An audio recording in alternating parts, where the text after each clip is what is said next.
Siger de Brabante, 1240-1284, fue uno de los pensadores más audaces y controvertidos de la escolástica del siglo XIII. Profesor en la Universidad de París y figura destacada del llamado averroísmo latino, su obra representa la corriente más radical del aristotelismo medieval. Su pensamiento filosófico buscó mantener la autonomía de la razón frente a la fe, lo que lo llevó a enfrentarse con las autoridades eclesiásticas y con teólogos como Tomás de Aquino.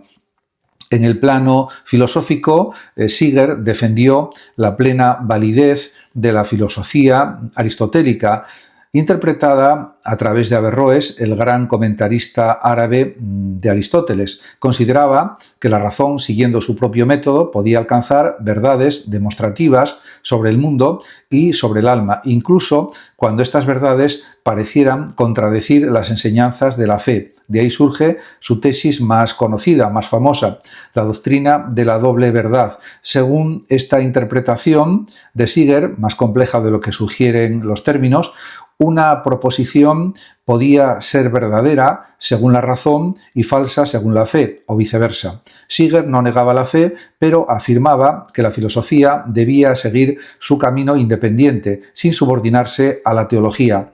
Esta postura marcó además una profunda tensión entre el pensamiento racional y la ortodoxia cristiana.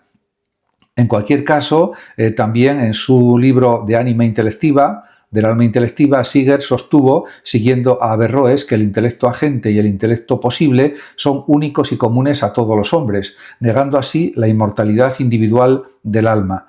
Esta tesis, contraria a la doctrina cristiana de la salvación personal, fue considerada herética. También defendió la eternidad del mundo en línea con Aristóteles y la necesidad de las causas naturales en la cadena de los seres. Su metafísica, por tanto, subrayaba la racionalidad y autonomía del orden natural y tendía a reducir la intervención directa de Dios a la creación inicial. Y además de esto, en el ámbito teológico hay que decir que Siger no pretendía formular una doctrina alternativa, sino distinguir los ámbitos del saber. La fe pertenece al orden sobrenatural, la filosofía al orden racional, y no obstante, esta separación acabó siendo vista como una amenaza a la unidad del saber cristiano. En 1277, el obispo Etienne Tempier condenó varias de sus tesis junto con las de otros averroístas parisinos. Y también Siger de Brabante hay que decir que encarna el espíritu crítico y racionalista de la escolástica tardía. Su pensamiento, aunque polémico, abrió el camino a la reflexión.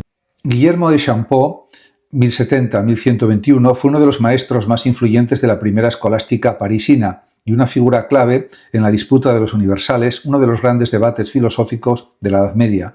Discípulo de Anselmo de Laon y maestro de Pedro Abelardo, Guillermo representa una etapa intermedia entre el realismo agustiniano y el naciente nominalismo, contribuyendo a estructurar las bases de la filosofía escolástica posterior. Su pensamiento se desarrolla en el contexto de la Escuela Catedralicia de París, que pronto daría origen a la universidad y combina una profunda preocupación metafísica con un interés por la claridad lógica del discurso teológico.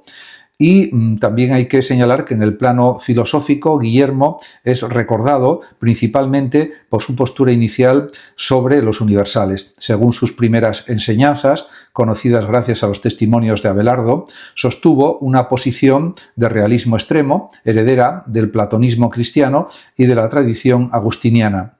Para él los universales, por ejemplo, humanidad, animalidad, existen realmente en las cosas, no solo como nombres o conceptos. En otras palabras, todos los individuos de una misma especie comparten una misma esencia real, una naturaleza común, idéntica en todos ellos, que se multiplica accidentalmente en los particulares. Así, la humanidad sería una realidad única presente en todos los hombres. Y esta interpretación Sin embargo, fue duramente criticada por su discípulo Pedro Abelardo, quien señaló que tal concepción anula la individualidad y conduce a la paradoja de que todos los hombres serían literalmente una sola sustancia. Ante estas objeciones, Guillermo revisó su posición y formuló una versión más moderada, a la que se conoce como realismo moderado o esencialismo. En esta segunda formulación afirmó que los universales no son una sustancia numéricamente una, sino una naturaleza común que existe realmente en cada individuo, aunque diferenciada según las circunstancias particulares. Así, la humanidad es la misma por especie, pero diversa en número. Con ello, Guillermo intentó mantener la realidad objetiva del universal sin destruir la multiplicidad individual. Y también en el terreno teológico, Guillermo de Champeaux aplicó este realismo a la comprensión de la creación y de la unidad de Dios. Influido por San Agustín, consideraba que las ideas universales tienen su existencia perfecta en la mente divina, donde son los arquetipos eternos de las cosas creadas. El mundo sensible participa de estas formas divinas. Juan Duns Scoto, 1266-1308, conocido como el Doctor Sutil, fue uno de los pensadores más profundos y originales de la escolástica medieval. Su teología y filosofía representan un punto culminante del pensamiento franciscano, en continuidad con Buenaventura y en diálogo con Tomás de Aquino. Scoto buscó armonizar la fe y la razón desde una perspectiva que da primacía a la libertad, al amor y a la singularidad del ser. En el centro de su pensamiento filosófico se encuentra la doctrina del ser unívoco, ya que para Scoto el concepto de ser se aplica del mismo modo a Dios y también a las criaturas, aunque la realidad sea diferente en cada caso. Esta univocidad permite que la razón humana pueda hablar de Dios con sentido sin caer en el equívoco. Con ello, Scoto ofrece una base metafísica sólida para la teología que no anula el misterio, pero permite una auténtica ciencia sobre lo divino. Y además, otra aportación decisiva de Scoto es su reflexión sobre la individualidad. Frente a la tradición aristotélica, que veía la materia como principio de individuación, Scoto propone el concepto de aceitas, de aec esta, y significa que hay un principio formal que hace que cada ser sea único e irrepetible. Con esta idea eleva la dignidad del individuo y anticipa concepciones personalistas posteriores. Cada ser tiene valor por sí mismo, no solo como parte de un conjunto.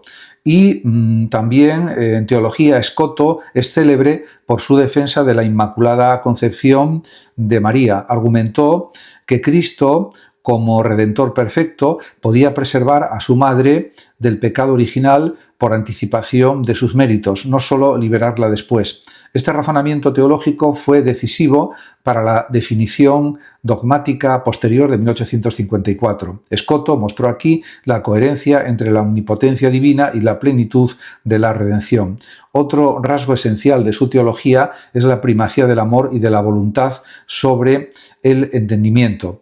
Para Scoto, la voluntad divina es absolutamente libre y en ella reside la razón última de toda creación. Dios no crea por necesidad racional, sino por amor. Así, la libertad es el atributo supremo de Dios y también del ser humano, que es imagen suya. Esta teología de la libertad subraya la contingencia del mundo y la gratuidad de la salvación.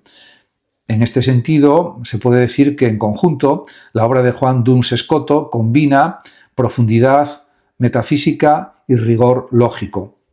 San Buenaventura de Bagnoregio, 1217-1274, conocido como el Doctor Seráfico, fue uno de los grandes teólogos y filósofos del pensamiento cristiano medieval, coetáneo de Santo Tomás de Aquino y figura central de la tradición franciscana. Su pensamiento constituye una síntesis armoniosa entre la especulación filosófica y la experiencia mística, entre la razón iluminada y la fe amorosa. En él se funden la profundidad metafísica de la tradición agustiniana con la espiritualidad ardiente de San Francisco de Asís. La filosofía de San Buenaventura parte de una visión del universo como reflejo del Creador. Todo ser creado es una huella, vestigium o imagen, imago de Dios. y el conocimiento verdadero consiste en descubrir en las criaturas la presencia del bien supremo. Frente al aristotelismo de su época, que tendía a separar la filosofía de la teología, Buenaventura defiende que la sabiduría auténtica no puede ser sino teológica. La razón debe iluminarse por la fe. La filosofía por sí sola, según él, conduce al umbral de la verdad, pero solo la fe abre la puerta al conocimiento pleno de Dios. Y también en su obra Itinerarium Mentis, Indeum, el itinerario del alma hacia Dios, describe Buenaventura el proceso de ascenso del alma desde el mundo sensible hasta la contemplación divina. Este itinerario consta de 6 etapas, desde la contemplación de las criaturas hasta la unión mística que culminan en el descanso amoroso del alma en Dios. El camino no es solo intelectual, sino existencial y afectivo. Conocer a Dios implica, para Buenaventura, purificar el corazón, transformar el deseo y vivir en amor. Y además de todo esto, metafísicamente, Buenaventura afirma que el ser procede del bien y que el bien tiende naturalmente a comunicarse. De ahí su famosa idea del bonum diffusivum sui. El bien se difunde por su propia naturaleza. Esta intuición fundamenta también su visión del mundo como una irradiación del amor divino. La creación no es un acto necesario, sino libre y amoroso. Todo lo existente es un don. Por eso el universo es bello, ordenado y orientado hacia su fuente. En este sentido, también hay que decir que en teología, Buenaventura concede la primacía al amor sobre el conocimiento. La fe, iluminada por la caridad, eleva la mente a la sabiduría divina. Cristo, centro de toda la historia y mediador de la creación, es el modelo y el fin del universo. Diane Keaton deja un legado extraordinario como actriz, directora y como artista auténtica cuya influencia se siente hasta hoy en el mundo del cine y de la cultura popular. Se puede decir que fue una actriz realmente magistral, extraordinaria. Diane Keaton falleció a los 79 años de edad el 11 de octubre de 2025, dejando tras de sí más de 5 décadas de carrera que transformaron la manera en que se entienden los papeles femeninos en Hollywood. Y también hay que señalar que como actriz su versatilidad fue siempre sobresaliente. Pudo oscilar en papeles diferentes con igual convicción, entre la comedia y el drama, entre lo íntimo y lo grandioso. Su papel como Annie Hall, película de Woody Allen de 1977, no solo le valió un Oscar a la mejor actriz, sino que redefinió el modelo de la protagonista femenina en la comedia romántica.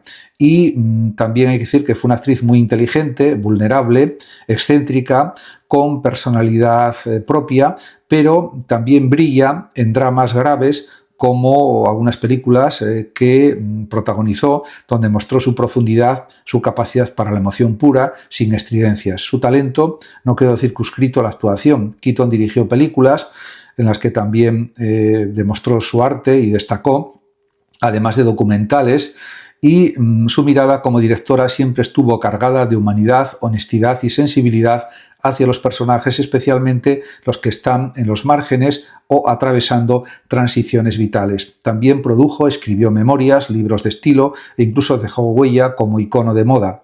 Su estilo personal realmente pues también marcó una tendencia y también su expresividad corporal formaba parte inseparable de su arte. Keaton representó algo más que una actriz de éxito, simbolizó la autenticidad, la independencia creativa, la belleza de lo imperfecto. Nunca se casó, adoptó 2 hijos, mantuvo una fuerte vida privada y al mismo tiempo se convirtió en modelo de cómo vivir siendo artista sin renunciar a la integridad personal. Sus pares y sus amigos la recordarán, y el público también, no solo por su talento, sino por su humildad, su risa, su generosidad. En cuanto a los efectos culturales, Keaton marcó una generación, cambió la narrativa del cine sobre la mujer madura, el amor tardío, la feminidad y realmente no convencional, y muchas actrices y cineastas la citarán como inspiración, su estilo visual, su forma de interpretar personajes con matices, su capacidad para hacer comedia sin caricaturas y drama sin melodrama, la sitúan como una de las mejores actrices de todos los tiempos, sin duda.